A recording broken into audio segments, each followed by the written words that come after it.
Alors nous accueillons Lynn Reiner. Bonjour. Alors chère Lynn, vous êtes l'américaine de l'étape. Alors les Gaulois que nous sommes vous admirent, mais s'interrogent sur votre volonté d'élire domicile dans l'Hexagone depuis si longtemps, sachant notre réputation de râleurs infatigables et d'indisciplinés pathologiques. Inconscience ou pugnacité, comment savoir? Mais vous vous êtes calé sur la bonne porteuse et êtes visiblement maintenant sur la même longueur d'onde que nous. Et voilà une transition toute trouvée. Les ondes, les fréquences, la radio et puis l'univers des télécommunications, vous êtes tombés dedans comme Obélix dans la marmite de potions magiques. Grâce à vos activités nombreuses dans ces domaines, vous avez acquis une solide expertise, non seulement dans l'ingénierie des télécommunications, mais aussi dans l'approche éco-responsable du numérique. Aujourd'hui, vous êtes aux commandes d'Ecoflex IT Développement. Vous êtes aussi très engagé au sein d'une ONG, eGreen for Users. Et quand il vous reste du temps, ce qui semble une gageure, vous présidez un sous-comité à l'ETSI. Alors Lynn, l'ETSI, what's going on? Au cœur du numérique et de l'IT. Merci pour cette introduction et pour l'accueil. Et donc, what's going on? Il y a beaucoup de choses, quoi. Donc, beaucoup de choses. Alors, donc, je vais parler un petit peu justement sur la question numérique et si ça veut bien marcher. Et donc, pour répondre à la question pourquoi je reste en France, bah, il y a le vin, le fromage, etc. Et pourquoi je ne rentre pas chez moi, bah, il était évoqué tout à l'heure, il y a Trump. Donc, vous allez me garder encore un petit peu plus, j'espère. Alors, donc, vous avez certainement vu les ODD, donc les objectifs de développement durable qui étaient fixés par l'ONU. Donc, ces objectifs sont atteints pour 2030. Donc, ils étaient mis en route en 2015. Et au début, on a fait un progrès un peu constant, mais lent. Et donc, jusqu'à 2019-2020, on a le Covid, on a des problèmes de conflits internationales qui se multiplient, il y a les tensions géopolitiques et commerciales, donc il y a tout un tas de défaillances massives de nos systèmes économiques et financiers mondiaux en plus. Et donc tout ça, conjugué avec les injustices historiques et l'affaiblissement de solidarité mondiale, font que les pays en développement et les populations les plus vulnérables du monde en paient plus leur tribut. Donc, premièrement, pour atteindre ces objectifs, il faut de la paix. Point. Donc, il faut qu'on arrête des conflits, qu'on puisse arrêter et engager dans un avenir qui a été un petit peu plus paisible. Donc, il faut aussi qu'on dégage une marge de manœuvre financière et budgétaire plus importante pour les pays en voie de développement et qu'on puisse garantir un système financier international un peu plus équitable. Donc, les transitions clés autour de l'énergie, de l'alimentation et la connectivité numérique, soutenues par un accès élargi à la protection sociale et à des emplois décents, ainsi qu'une éducation et compétences pour l'avenir sont essentielles pour restructurer les économies afin de lutter contre la triple crise planétaire et réduire les inégalités au sein des pays et entre eux. Donc là, nos objectifs, le dernier rapport qui dit où est-ce qu'on est, bah, c'est pas brillant, quoi. Donc on a 5 ans pour mettre tout dans le vert, hein, c'est un peu mal barré. Donc je suis désolée, je suis pas là pour porter de l'espoir quand il n'y a pas, mais bon, il y en a. Donc merci à ma chère collègue tout à l'heure de parler de limites. Moi, je vais rajouter un, donc le jour de dépassement. C'est la date au laquelle voilà, on dépasse la productivité de la Terre. Donc, c'est-à-dire on va utiliser tout ce qu'on peut que la Terre est capable de reproduire avant qu'elle est capable de le reproduire. Donc, cette année, ça tombe pardon, le 1er août. Mondialement, en France, ça tombait le 19 avril. Hein. Le 19 avril, on a déjà consommé plus qu'on est capable de produire pour l'avenir. Je suis désolée, je sors d'un otite, donc j'ai encore un tout qui traîne. Et donc, on parlait des limites planétaires tout à l'heure aussi. Donc, c'est l'Institut de Stockholm qui nous a étudié ça de près. Donc, comme elle a dit tout à l'heure, c'est Maïté, je crois. Donc, sur les 9, on a dépassé 6. Donc, la nouvelle entité Donc, c'est tout ce qui est des produits chimiques et des substances synthétiques. Donc, on est largement dépassé. Le changement climatique, on est largement dépassé. Et donc, à tel point qu'on ne sait pas si on est capable à ce stade de faire un pas en arrière. Donc, on a vraiment sorti de cette dernière ère géologique qui était l'Anthropocène, qui existait depuis 10 000 années. Qui nous permettait d'avoir une visibilité sur le climat pour voilà, faire de l'agriculture, pour avoir un climat un peu stable qui permettait de développer les civilisations. Et maintenant, on est basculé vraiment dans une ère qu'on appelle l'Anthropocène. Donc, c'est l'homme qui a la plus grande influence sur le climat. Et donc, on se voit sur les climats, sur les différentes limites planétaires qu'on a franchies. Donc, il y a 6 affranchis, 3 qui ne sont pas, donc un qui est en train de reculer, devine laquelle, c'est la question de l'ozone. Et pourquoi on est en train de reculer cette problématique? C'était parce que dans les années 80-90, la communauté scientifique a dit, attendez, on a un problème, et le monde politique a réagi. Donc ça veut dire que si on veut, on peut. C'est ma petit discours politique pour aujourd'hui, c'est... Voilà. Mais bon, c'est globalement, je suis là pour parler de numérique, et le numérique, c'est une catastrophe. Hein. Donc, c'est très, très énergivore, le numérique. Donc, en 2018, quand j'ai commencé à m'intéresser à le sujet, donc c'était 9% de la consommation électrique à travers le monde. 9%, donc c'était déjà en 2008, en 2000 TWh. Donc, c'est à peu près 3 tiers, là. Donc, on utilise à peu près un tiers pour le réseau. Donc, quand je parle de réseau, ce n'est pas le réseau dans les bâtiments, c'est le réseau télécom opérateur. Hein, c'est Orange, SFR, etc. Donc, c'est vraiment juste la transmission de données à la sortie du bâtiment, à la data center. Hein. Et donc, on utilise à peu près un tiers pour les terminaux. Donc, ça veut dire tous nos smartphones, nos téléphones portables, nos PC, etc. Et donc, un bon tiers qui est aussi dans le data center. Mais bon, ça grimpe de plus en plus, 10% chaque année. Aujourd'hui, en 2025, ben c'est 20% de la consommation énergétique globale. Donc, 1 TWh sur 5, ça parle dans le numérique. C'est l'équivalent de la production de 400 centrales nucléaires pour le numérique. Utile, futile. D'accord? Et donc, on ajoute à ça des nouvelles utilisations de numérique, comme l'intelligence artificielle, comme le blockchain, comme les crypto-monnaies, etc., sachant qu'il y a une crypto-monnaie qui a une consommation énergétique qui est égale à Portugal aujourd'hui.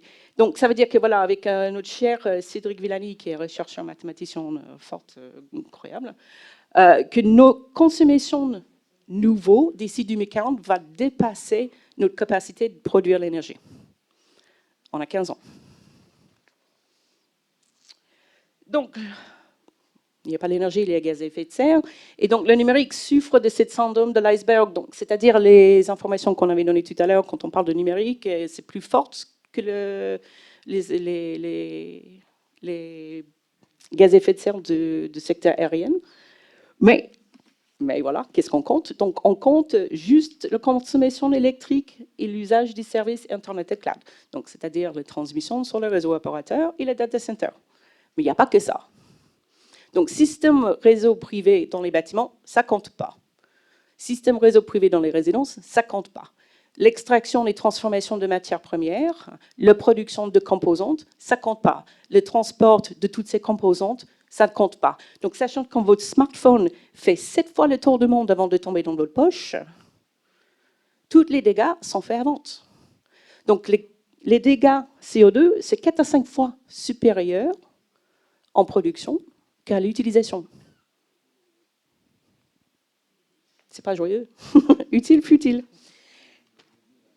Alors, mais bon, gaz à effet de serre, consommation énergétique, c'est pas la première crise dont on va avoir besoin de faire face. Le premier, c'est vraiment cette question de métaux et de terres rares. Donc, des terres rares qui sont pas rares, finalement. Ils sont un petit peu partout, mais leur capacité de l'extraire fait en sorte que c'est un petit peu un cauchemar.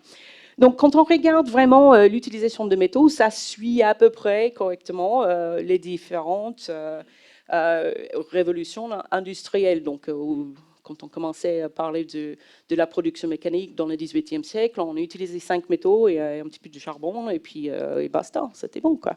Aujourd'hui, on a un numérique qui est très gourmand en métaux et états rares, et donc non seulement le numérique, mais toute la transition qu'on est censé faire, parce qu'on numérique la transition écologique, la transition énergétique, la transition numérique, transition de ceci, transition de cela, et en fait, ce qu'on fait, c'est qu'on explose les différents types de mines qu'on va utiliser, les mines et donc les produits de sous-produits des mines, parce qu'il n'y a pas de mines pour certaines de ces métaux. Donc, c'est-à-dire que voilà, entre 70 métaux et états rares qui sont utilisés par le numérique aujourd'hui, la moitié sont annoncés en pénurie d'ici 25 ans.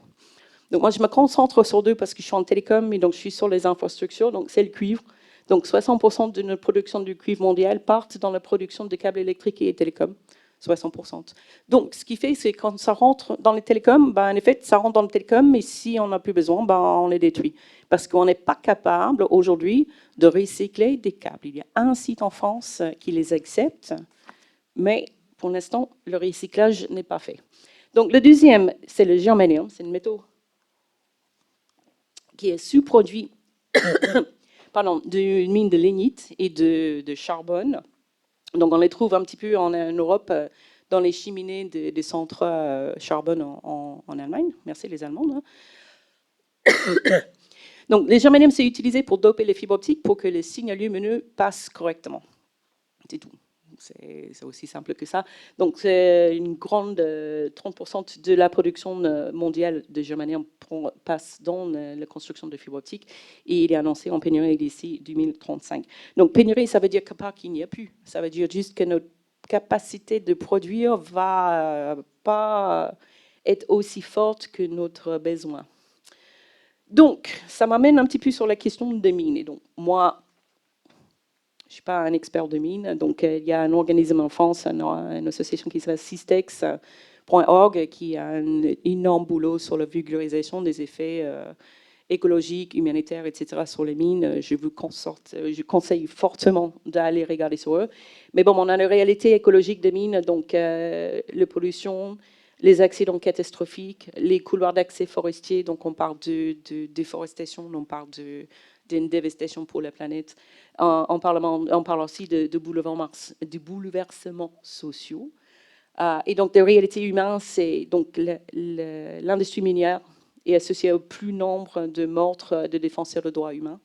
Ils sont aussi associés à le plus de violences, de violations de droits humains dans les sites industriels. Et donc, ils sont rattachés, cette industrie, au plus grand nombre de conflits sociaux et environnementaux à l'international. Donc, une chose à garder en tête, c'est qu'on ne dépollue pas un site minier. Moi, j'ai passé ma première 15 ans en France, en Haute-Marne, donc juste à côté de mon village. Il y avait un petit village gallois qui était un site minier qui est aujourd'hui, 2000 ans plus tard, n'est pas accessible parce que les dégâts d'il y a 2000 ans sont tels que, voilà, on n'y va pas, quoi. Alors, donc, on est essentiel à la transition énergétique et écologique. Donc, on a deux choses à garder en tête. C'est cette question de critical raw materials et de strategic raw materials. Donc, un matière critique se caractérise par deux aspects essentiels. Donc, son importance économique majeure et sa vulnérabilité d'approvisionnement. Donc, deux choses à garder en tête. Combien ça coûte? Qu'est-ce qu'il nous faut? Et donc, on a des minéraux stratégiques qui sont indispensables à des défenses nationales ou la souveraineté économique de l'État. Donc, la Commission européenne, l'European Union, on a décidé de faire une liste. Et donc, on va faire une liste de tous les métaux qu'on a, tous les secteurs qu'on va dire qui sont essentiels à notre développement et notre existence. Donc, ces secteurs, c'est donc la question de l'énergie renouvelable, de l'immobilité. Donc, voilà, on va parler beaucoup de batteries dans ces cas-là. Et donc, de défense et l'espace. Et donc, pourquoi, moi, en tant que numérique, j'intéresse à tout ça? Bah, c'est parce que donc, quand on parle de numérique, on dit TIC ou ICT en anglais. Donc, c'est cette dernière partie-là qui, en fait, est essentielle à tous ces secteurs de développement. Donc, s'il n'y a pas ça tombe à l'eau. C'est triste, mais tout est intrinsèquement lié. Donc, la première liste qui était sortie en 2011, donc il y avait 13 métaux qui étaient stratégiques et critiques. Aujourd'hui, on est plus d'une quarantaine. Et donc, vous voyez un petit peu l'évolution. Donc, ceux qui sont en noir, c'est ce qui était déjà critique au début. Ce qui est en rouge, c'est ce qui n'était pas les métaux critiques en 2011. Ceux qui sont en vert n'étaient pas inclus dans le premier assessment parce qu'on ne savait pas au début qu'en effet, ces métaux, ils étaient très importants. Parce qu'on a des technologies qui évoluent tellement vite que, voilà, on est toujours en train de regarder qu'est-ce qu'il faut faire, comment on va s'approvisionner. Donc, et comment on va s'approvisionner? Donc, voilà, là, c'est la carte d'où viennent tous les métaux qui sont utilisés en Europe. Donc, je vous attire là sur ça, et sur ça. Parce que là, tout à l'heure, je vais dire, voilà, la première chose qu'il faut, c'est le paye. Et deuxième chose, c'est une question de responsabilité économique entre pays qui permettent justement de développer et de continuer à améliorer. Donc, face à tout ça, donc, la Commission européenne a mis en place l'année dernière une nouvelle loi, un nouvel acte qui s'appelle le Critical Raw Materials Act, qui va répondre à ces risques de divertissement des sources et augmenter les capacités internes de production et de recyclage. Donc, recyclage, c'est un truc. Hein. Alors, donc, on a des objectifs d'extraire 10% de nos besoins dans l'Union européenne, de faire 40% de nos propres transformations et 25% de recyclage. Je vous explique pourquoi après. Et donc, on va limiter la dépendance à un seul fournisseur de pays à 65%, sachant que tous les métaux de terre rares, 100%, viennent de la Chine en ce moment. Et donc, sans ces métaux rares, il n'y a pas de transformation énergétique, il n'y a pas de transformation numérique, il n'y a pas de transformation tout court. Donc, voilà. Donc, comment on va faire? Bon, la première idée, c'est d'ouvrir les mines en Europe. Alors, côté positif, donc, on va relocaliser les mines en Europe, qui va garantir un meilleur respect des normes environnementales et sociales et de gouvernance. Et donc, ça permet aussi de limiter l'exportation de la pollution et de sensibiliser les citoyens à l'impact de leur consommation en rendant plus visible le processus d'extraction de ressources. Je ne sais pas, est-ce qu'il y a quelqu'un ici qui est prêt à voir une mine de lithium à côté de chez eux? Non? Donc, côté négatif, donc c'est un concept de mine propre, c'est une utopie qui n'existe pas. Hein. Et donc, les projets se heurtent des problématiques d'acceptation sociale et représentent encore une pari un peu risquée. Alors, deuxième chose, c'est qu'on va recycler. Donc, avec l'ETSI, on a travaillé sur un projet il y a quelques ans sur justement cette question de recyclabilité de tout ce qui est déchets électroniques, y compris le numérique. Donc, les métaux, des métaux globalement possédent des excellentes propriétés qui sont recyclables, hein, okay, et à presque quasiment temps fini. Donc, contraire à d'autres matériels, ils peuvent être recyclés à plusieurs reprises sans perdre leur qualité intrinsèque, qui permettent de réutiliser dans de nombreux secteurs, de la construction à l'électronique. Sauf que, voilà. Première chose, quand on fait des nouveaux produits numériques, on met tous nos métaux et terrains en alliage. On ne peut pas séparer un alliage. Une fois que c'est allié, les métaux, ils restent comme ça. D'accord? Donc, ce qu'on a extrait des produits électroniques numériques, pour l'instant, c'est l'or, c'est la platine, c'est l'argent qui est utilisé en très, très peu de quantité, mais tout le reste, ça jette à la poubelle. Et ce qu'on constate aujourd'hui, c'est que voilà, on a, je me souviens plus, donc presque 54 millions de tonnes de déchets électroniques dans le monde. Aujourd'hui, on a recyclé à peu près 18%, ce qui permet de récupérer 4 millions de tonnes de matières premières réutilisables qu'on peut injecter dans le circuit de fabrication. Sauf que, voilà, on a besoin actuellement de 39 millions de tonnes. Donc, il faut qu'on fasse aujourd'hui appel à 35 millions de tonnes de produits vierges qu'on va extraire de la planète chaque année. Donc, si on arrive à faire 100%, ce qui n'est pas possible, c'est juste pas possible. Mais si on arrive, donc on va sortir 25 millions de tonnes de produits, de matières premières. Donc, il faut toujours rajouter 14 millions de tonnes de produits vierges. Donc, on est loin d'être dans un truc qui est un petit peu circulaire. C'est un petit peu pas possible. Et donc, troisième chose, donc c'est un petit peu mon bébé, c'est l'éco-conception. Donc, il est possible de réduire les impacts environnementaux de la conception des objets en garantissant leur circularité. C'est-à-dire, j'aime bien, il y a Aurore Stephens qui fait ses présentations de Systex, qui parle d'une chose tout bête, c'est l'ampoule. Donc, on était tous nés, je crois, à un moment où on avait des ampoules en tungstène. Voilà, ils faisaient 28 000 heures. Ils se sont dit, ils ne sont pas assez écologiques. Donc, on les a supprimés. On ne peut même pas les acheter aujourd'hui. Et on les a remplacés avec des LED et avec des trucs halogènes, etc. Donc, sauf que ces ampoules-là, qui faisaient que 8 000 heures, qui étaient un peu peut-être énergivores, ben, on peut les recycler à 100%. Ça parle poubelle. On n'est pas capable de recycler. Donc, on a remplacé quelque chose qui était recyclable à 100% avec quelque chose qui va aller à la poubelle et qu'on ne peut plus réutiliser, on ne peut plus récupérer quoi que ce soit dedans. Est-ce que c'est le progrès? Alors, donc on a fait appel à des méthodes alternatives. Donc, on parle beaucoup de lithium, et puisque voilà, voiture électronique, voiture électrique, etc. Mais bon, il y a des alternatives, pardon, qui existent, qui permettent de faire la même chose avec moins d'impact. Et on peut parler d'une démarche low-tech, donc low-tech dans le sens que, voilà, on va poser la question, est-ce que c'est utile, est-ce que c'est futile? Donc Einstein, et donc c'est juste pour terminer, parce que je vais très vite, donc opter pour sobriété, Einstein a dit on ne peut pas résoudre le problème avec le même mode de pensée que celui qui a créé ou qui a généré le problème. Et donc, à EG4U, on dit qu'il faut qu'on rompe avec la course de performance éternelle auquel se livrent les industriels, qui sont les principaux rédacteurs de normes, et qui donnent les paroles maintenant aux utilisateurs de technologies que nous sommes tous, parce que cet ancien monde, je pense qu'il n'y a personne qui veut. Donc, voilà, quelques pistes pour nous, les utilisateurs, qu'on puisse suivre dès maintenant, garder et utiliser les appareils le plus longtemps possible, faire réparer quand c'est possible. Et donc, je crois que l'État, avec de l'aide de l'ADEME, a mis en place des démarches de l'aide pour des aides financières pour justement réparer des appareils électroniques. On peut partager nos trucs, on peut trier et recycler. Et si vraiment on a besoin d'acheter, on se pose les bonnes questions. Est-ce que j'ai vraiment besoin de cet objet? Quelles sont les alternatives à l'achat et comment acheter plus responsablement? D'accord. On peut toujours tomber sur le reconditionné. Mon PC, il a 15 ans depuis sa naissance, c'est sur sa 3e vie là. Donc c'est possible. Donc si c'est quelque chose qui vous intéresse, je vous invite de nous rejoindre à EG4U parce qu'on a toujours besoin de main. Et voilà. Merci pour votre attention. Merci, Lynn. Merci.